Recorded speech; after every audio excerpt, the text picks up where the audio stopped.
एक और मुद्दा भी आप बीच बीच में उठाते रहते हैं, भू कानून का, जी। कि भू कानून आना चाहिए उत्तराखंड में। कितना जरूरी है भू कानून आना? बहुत जरूरी है, बहुत जरूरी, बहुत ज़्यादा जरूरी है। मैं कह रहा हूँ जो ऑलरेडी हिमाचल में है, हिमाचल में है। हिमाचल की हालात देख लीजिए यहाँ की। आज 2 तारीख है, कल 1 तारीख थी, 1 अप्रैल जी, नया वित्तीय वर्ष जिसे हम मानते हैं, अप्रैल फूल्स डे। हाँ, नया वित्तीय वर्ष भी मानते हैं। तो यहाँ देखिए उत्तराखंड में क्या हुआ। उत्तराखंड में शराब सस्ती कर दी, दवाइयाँ महंगी कर दी, किताबें महंगी कर दी। अच्छा। बगल के स्टेट में जाओ, हिमाचल में 1 तारीख से क्या हुआ, दारू महंगी कर दी और किताबें सस्ती कर दी और दूध के रेट कम कर दिए शायद हिमाचल में। तो मतलब दोनों राज्य पर्वतीय राज्य हैं और अलग अलग चीज़ें चल रही है।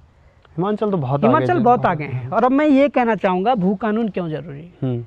आप देखोगे भू माफियाओं का तंत्र कितना फैला हुआ है। वो जंगल के बीच में राजपुर रोड में कौन सा होटल है वो, मैं नाम भूल रहा हूँ। जंगल के बीच में होटल कैसे बन गया? हाँ, मैं वही कह रहा हूँ ना, नाम भूल रहा हूँ, पता नहीं कौन सा है। तो हो कैसा रहा है।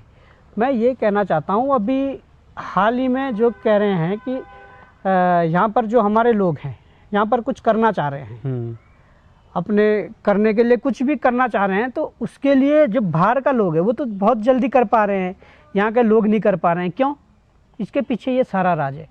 बाहर के लोग आकर यहाँ पर अपनी धौंस जमा रहे हैं, यहाँ के लोग उस धौंस के कारण डर रहे हैं, पीछे हट रहे हैं, इसलिए भी ज़रूरी है।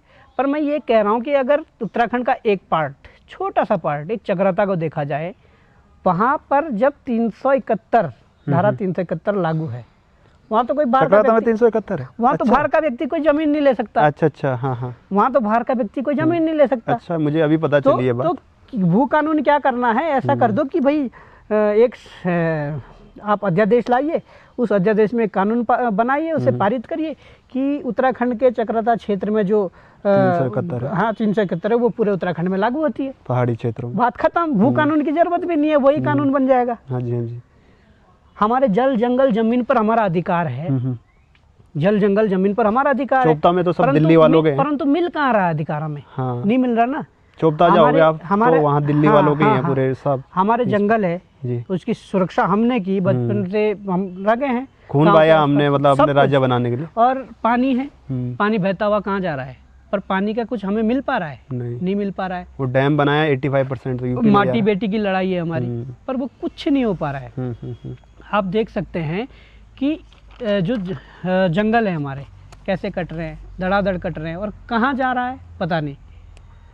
मैं तो ये कहता हूँ कि जल जंगल जमीन जो ये लड़ाई है ना, अगर इसमें लड़ लिया तो इसमें ही इतने रोजगार हमें मिल जाएंगे कि हमारे युवाओं को बाहर भटकने की ज़रूरत ही नहीं है।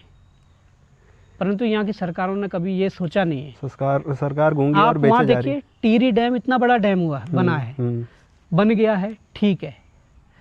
पहले तो शुरू में विरोध करना चाहिए था कि इतना बड़ा डैम बने ना, छोटे छोटे डैम बनाते जो ज़्यादा बेहतर होगा।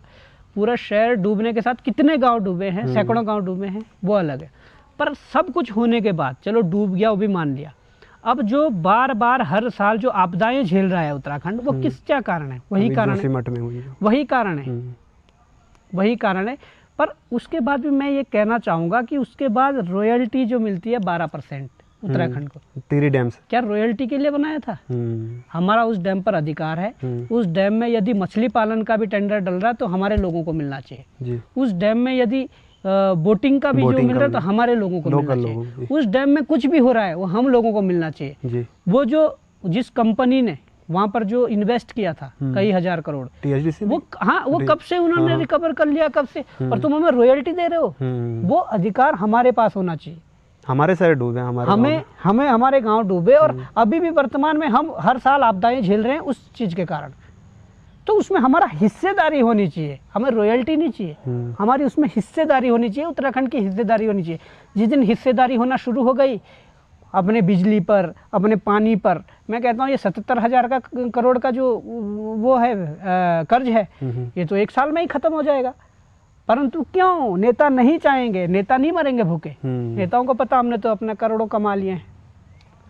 हमारे जौनसार में देखिए कि पन्ना लाल एक्ट के तहत हमें वहाँ पर जंगल से सूखी लकड़ी लाने की छूट है, वहाँ से पत्थर लाने की छूट है, वहाँ सर तमाम हमारी वो है। तो उत्तराखंड जो राज्य है, अगर आप कह रहे हैं कि भौगोलिक आधार पे अलग हुआ है उत्तराखंड, तो भौगोलिक आधार पे भौगोलिक परिस्थितियां जो है उस आधार पर यहाँ फायदे भी तो दें। जी जी। जहाँ पर हमें हिस्सेदारी मिलनी चाहिए वहाँ पर तुम रॉयल्टी दे रहे हो, तो ये कौन सा तरीका है? हाँ, अगर कभी भविष्य में मौका मिला तो जरूर हम ये रॉयल्टी को हिस्सेदारी में कन्वर्ट करेंगे और राज्य को फायदा पहुँचाएंगे। जी।